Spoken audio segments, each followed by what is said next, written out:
Bismillahirrahmanirrahim. Assalamualaikum warahmatullahi wabarakatuh. Alhamdulillah kita dapat bersama lagi pada malam ni. Alhamdulillah.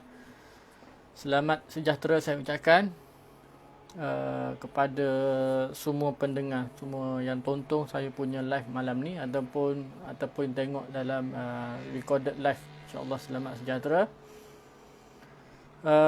Terima kasih juga kerana bersama saya pada malam ni. Agak lewat sedikit.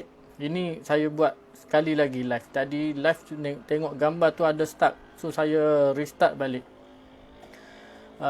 Suara saya sekarang jelas ke? Kalau jelas boleh komen dalam ruang komen. So jangan lupa juga share saya punya perkongsian saya pada malam ni, InsyaAllah. Sebelum tu saya hari ni last day Olimpik 2020. So dalam pandemik ni pun diorang still lagi successful organize Olimpik. Cumanya yang bezanya tak ada penonton lah. Alhamdulillah ni Datuk Jijo Azizul dapat pingat perak. Luar biasa lah dia punya yang pingat emas tu. Great Britain, siapa nama, Leverson. Awal-awal lagi dah pecut dah. Terus menang. Untuk tahun ni saya suka tengok softball. Tengok dia punya yang baling bola tu panggil apa, pitcher apa. Dia punya tu ada style lah, macam-macam. Dia boleh buat bola curve naik ke atas corner untuk bagi yang pukul bola tu susah nak pukul. Overallnya USA nombor 1, nombor 2 China. Bezanya satu pingat emas je. So diorang ni bukan saja dalam ekonomi je bersaing, dalam sukan pun bersaing, dan juga kalau diikutkan setahu saya dalam ekonomi dan dalam military pun nombor 1, nombor 2 sama ada China ataupun USA. Dan nombor 3 Jepun selaku tuan rumah. Saya rasa dia ni adalah dia punya rekod ni. Dia punya sejarah negara Jepun top 3 dalam Olimpik. Okey, terus kepada saya punya tajuk malam ni adalah macam mana nak pilih alat pemadam api. Saya tak jual lah, saya cuma nak share macam mana you all nak beli, apa kepentingan yang ada benda ni. Okey. Alat pemadam api ni sangat penting. Tapi tak ramai yang ada dekat rumah. Siapa yang ada boleh share dalam ruangan komen tu. So rata-rata saya tanya, saya pergi rumah kawan saya ke mana tu, diorang selalunya tak ada yang standby fire extinguisher ni. Kecuali kalau ada pengetahuan pasal keselamatan dan pernah ada kes kebakaran. Selepas daripada tu mesti dia akan ada. Benda ni, alat pemadam api ni, dia ibarat macam kunci rumah. Sebab apa saya bagi tahu ibarat kunci rumah ni. Kunci rumah ni kita guna untuk kita protect kita punya barang rumah daripada masuk pencuri, dicuri lah. So kita nak protect kita punya barang tu. Samalah juga dengan fire extinguisher ni. Kita nak protect kita punya barang ni daripada terbakar. Dan kenapa kita tiap-tiap hari kita kunci pintu? Sebab kita tak tahu bila pencuri tu nak datang. Dan samalah juga dengan kebakaran, kita tak tahu bila berlaku kebakaran. Tapi kesedaran untuk ada fire extinguisher ni masih lagi, bagi saya, masih lagi kurang lah. So saya bukan nak jual, saya nak share. Saya tak jual alat pemadam api. Saya cuma nak beri kesedaran kenapa perlunya ada pemadam api dan macam mana macam mana nak pilih? Kan salah beli kan, nak guna tak boleh. Okey. Saya nak sentuh dulu kepentingan ada benda ni. Ni adalah untuk kita respon awal. Kalau kita fail untuk respon awal, kesannya adalah besar lah. Sementara nak tunggu bomba datang tu, kita tak tahu berapa lama bomba boleh datang. Bomba ni macam kita lah, macam kita jugalah, bukan dia bukan Superman. Dia ambil masa untuk sampai.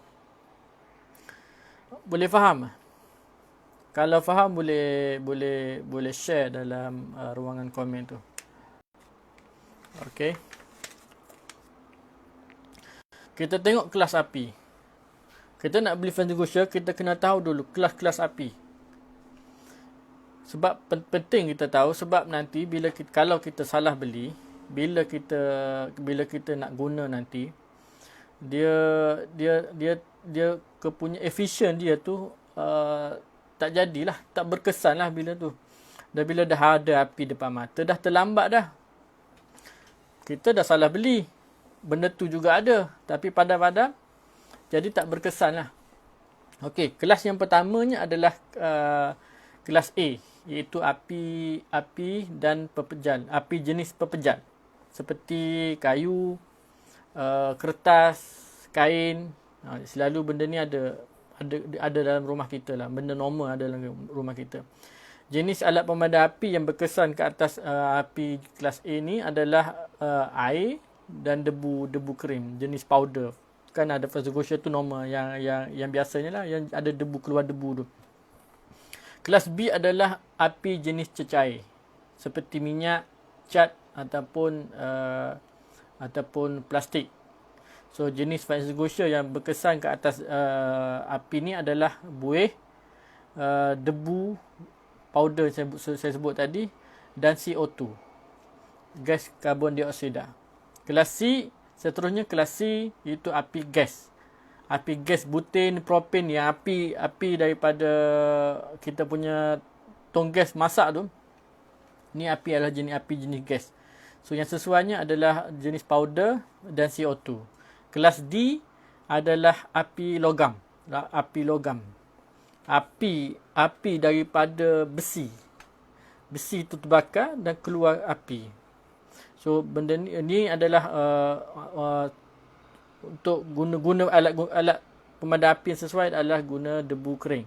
So yang commonnya adalah kelas A, B, C, iaitu pepejal, cecair, api cecair dan api daripada gas. D ni uncommon, tak biasa. Sebab nak terbakar besi ni dia memerlukan suhu yang tinggi. Kebiasaannya berlaku di kilang-kilang lah, di industri yang ada haba yang panas dan ada logam untuk dibakar. Okey, kita sebut debu tu apa benda ni? Dia adalah salah satu, dia dipanggilnya sodium bikarbonat. So dia debu tu berkesan untuk dia potong oksigen. Dia guna teknik melemas. Bila tak ada oksigen, api tu akan padam lah. So cara dia adalah melemaskan.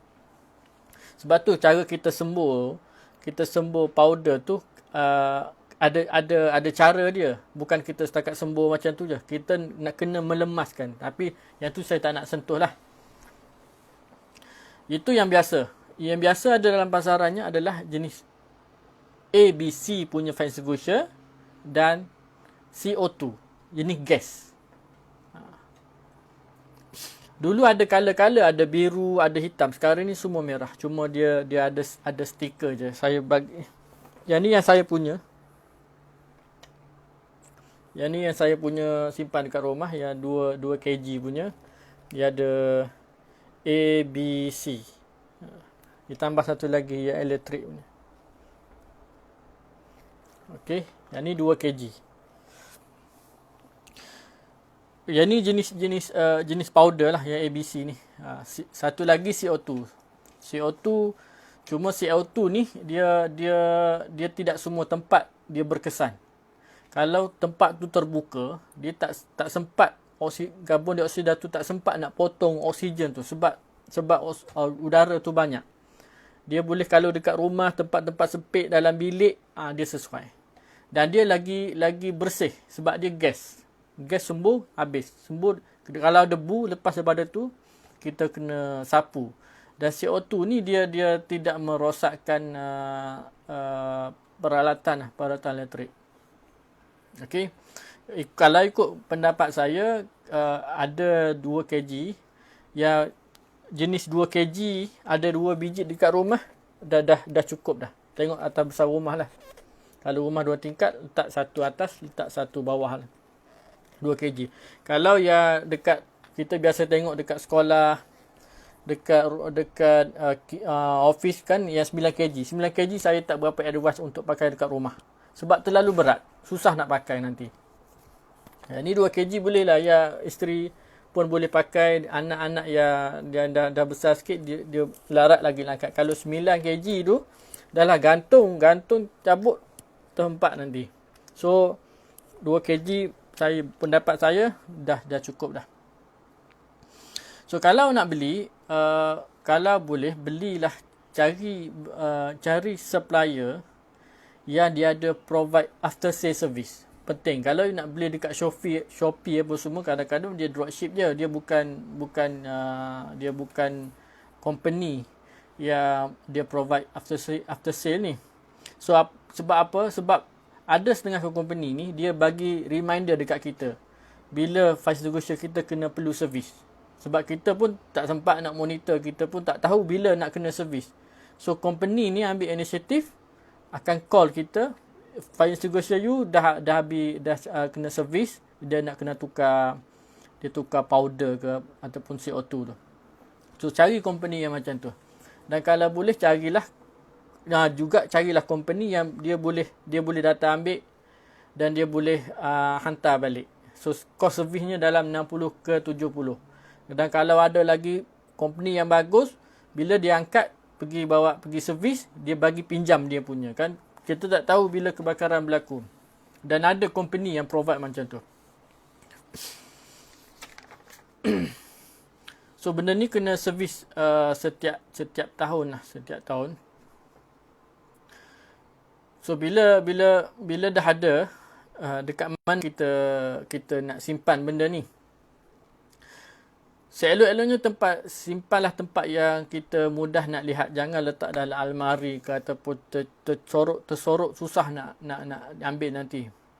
Okay, cari tempat yang mudah dicapai, mudah dilihat. Kalau gantung pun carilah tempat yang sesuai lah. Gantung pun tak terlalu tinggi, tak terlalu rendah. Kalau rendah sangat nanti kita anak-anak kacau. Anak-anak ambil ke apa kan, nak tekan ke apa. Benda ni sekali guna je. Bila dah tembak, bocor, walaupun gas dia belum lagi keluar, dia tak boleh dah. Pressure dah akan keluar je. Dia sekali pakai je. Bila dah pakai, esok lusa tu dah tak boleh pakai dah. You kena pakai untuk event itu hari tu juga. Bila dah pressure dah habis, dah bocor, you kena pergi servis. Dia akan letak balik pressure, dia akan top up ataupun replace dia punya powder. So jangan pula lah letak benda ni dekat yang ada yang tempat yang potential untuk terbakar. Contohnya dapur. You pergi letak dekat dalam laci dapur. Dekat sekali dengan tong gas. Ataupun bawah tempat memasak tu. Kalau terbakar macam mana nak pergi ambil? Kan? Boleh faham? Kalau faham boleh komen dan juga minta share lah. Kalau benda ni dapat beri manfaat kepada orang lain juga, insya-Allah. So itu sajalah yang saya nak share hari ni. Bila dah ada nanti kita akan sambung. Bila you all dah ada, bila you all dah faham, bila tahu ada kesedaran, you dah ada, kita akan sentuh, kita akan bincang macam mana nak check. Kita nak check pressure, macam mana nak boleh pakai dan macam mana nak guna benda ni. Beli saja tak tahu guna, tak ada guna. So macam mana nak check? Apa masuk merah, apa masuk hijau? Okey, dan macam mana nak guna kaedah PASS, PASS. Pull, aim, squeeze, sweep. So nanti kita sentuh. Nanti saya akan share benda tu di lain masa, insya-Allah. Dan itu sajalah daripada saya, dan saya harap semua boleh faham. Kalau ada tak boleh faham, ada pun bertanya soalan, boleh letak dalam ruangan komen. So saya harap saya punya perkongsian malam ni dapat beri manfaatlah kepada para pendengar. Okey, itu saja. Assalamualaikum warahmatullahi wabarakatuh.